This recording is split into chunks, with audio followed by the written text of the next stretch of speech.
Okay, it's time we start our website enumeration. And the very first thing that we should do is to take a look at the website through our browser. So we want to see what pages it has. What does it open when we visit its IP address? This is very basic stuff that we want to check first. So to do that, we can go to our Firefox and make sure that you have your OWASP BWA machine started, and once you have it started, then we can visit the IP address of OWASP BWA. In my case, that is 192.168.1.4.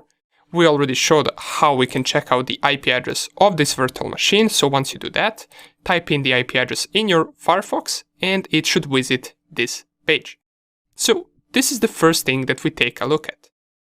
We already noticed that we have a bunch of links right here. So this page has a bunch of other pages that could be hosting different services, that could be offering different things, and that could potentially have multiple login forms or something similar.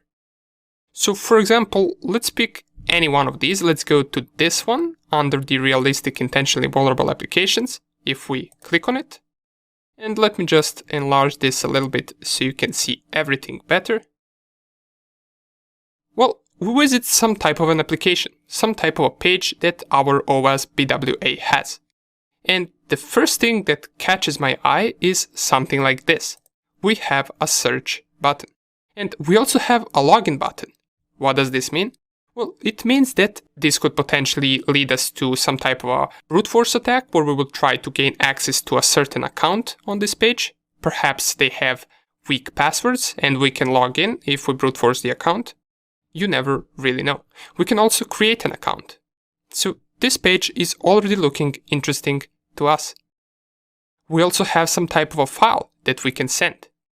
Currently no file is selected, but we can see right here that we have some input as well, and then we have a button to send files. All of these things we would want to play around and see what we can do with them. Let's take a look at another page as well. So if we go back, and let's for example go to this one, we straight away get a login form.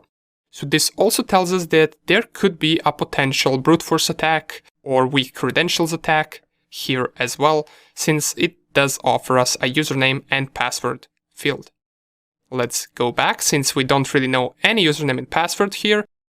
We don't really know what this is. It could be some administrator page. It basically could be anything whatsoever.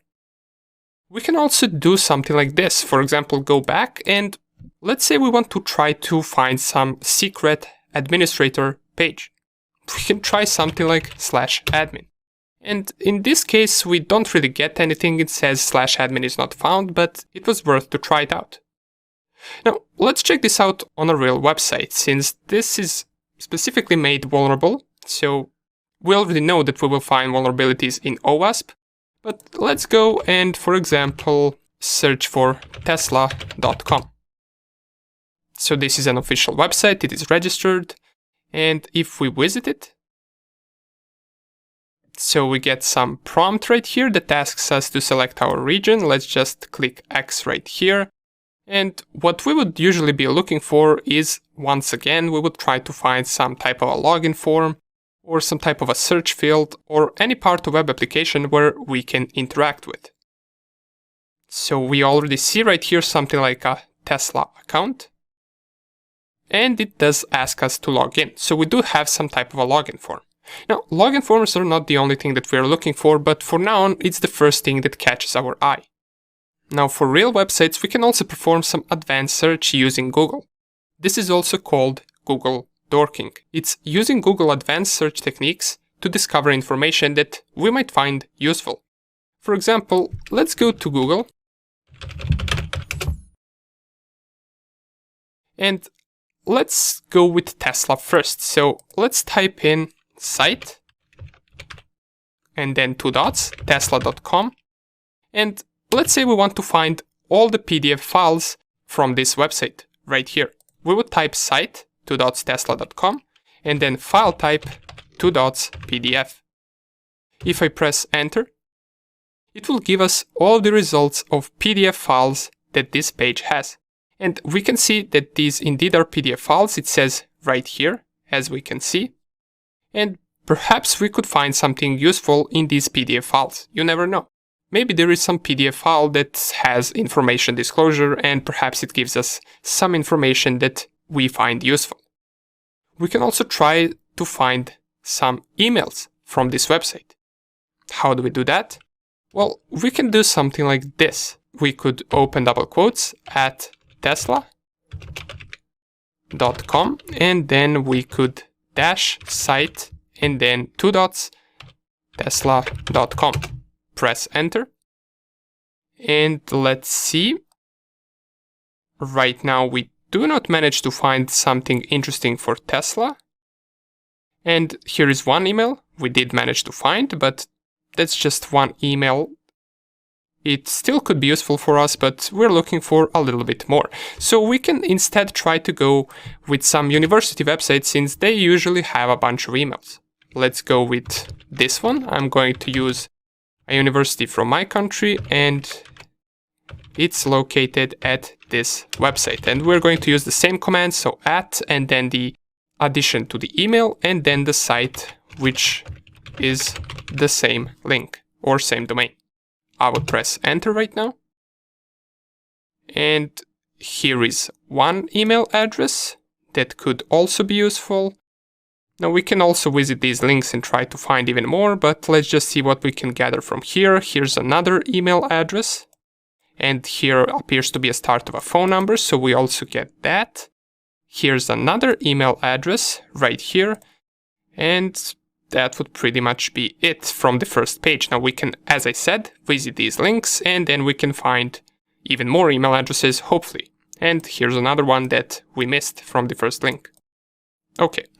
Now, we tried to go to /admin before on our OWASP VM by adding /admin in front of the link or in front of the IP address. But for regular websites, there is something even better that we can try using Google. We can use Google Dorks to try and find something like admin pages, but we can do that by searching admin keyword inside the title of the page or inside the URL. To do that, we simply type in title 2 dots admin, or in URL 2 dots as well admin, and then we specify which site. And let's use this same website, this university website. So this is the command, and let's press enter. Then we get some responses right here. If you go to any one of them, secure connection failed. And the error that it gives us is SSL error unsupported version. This website might not support the TLS 1.2 protocol, which is the minimum version supported by Firefox. Enabling TLS 1 and TLS 1.1 might allow this connection to succeed. So let's give it a try if we enable it, and we do manage to succeed. And you can see that this link has addition to it that has admin keyword, and that is why we managed to find it. We also have a couple of input fields right here. So here we enter email address and password, and here we also enter our email address. And this is just one of the pages. Maybe there are multiple pages that have admin keyword inside of it, and that could be useful for us. So for now, this seems to be some type of an admin form. And we do also get some email address right here.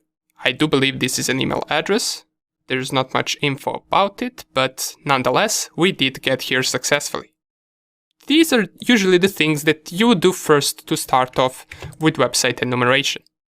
We just gather some information about it. We perhaps try to find some additional pages, such as this admin page. Now, the most important thing is that we must start somewhere. There is not a strict rule that says how you can perform your website penetration testing and in which order you do all of these things. That's why we're going to check out most common techniques, and it will be up to you to apply them as you like. As far as this lecture, which was on Google Dorking and just inspecting website in general, you can take a look at some additional advanced Google commands that are useful for us hackers. So we can find them by, let's say, typing Google Dorks, and let's go with the first link, which is exploit-db.com. Let's visit that. And once it opens this page, we will get a saying here that this is Google Hacking Database. And down here we have a bunch of Google dorks or Google commands that we can use to extract some useful information from a certain website. For example, it gives us the command right here. Under the category it says what does it search for. So in this case, it searches for files containing passwords and the author name right here. And you have a bunch of these commands. As we can see, these are only first 15 commands out of 6,000. So you can take a look at here, perhaps find some useful commands that you might apply to your penetration tests, and you might use them later on. However, you will always have this database right here at this link, so you can visit it anytime that you like. Okay, awesome. So we took a look at Google dorking, or executing some advanced Google search commands. We also took a look at our website. We browsed a few pages here and there just to see what the website has. Now, in the next video, we're going to check out how we can use multiple ways to discover some more information about our websites, such as IP addresses, such as domain names, such as its physical address, perhaps some additional emails or phone numbers, and all of that. So thank you for watching, and I will see you in the next video.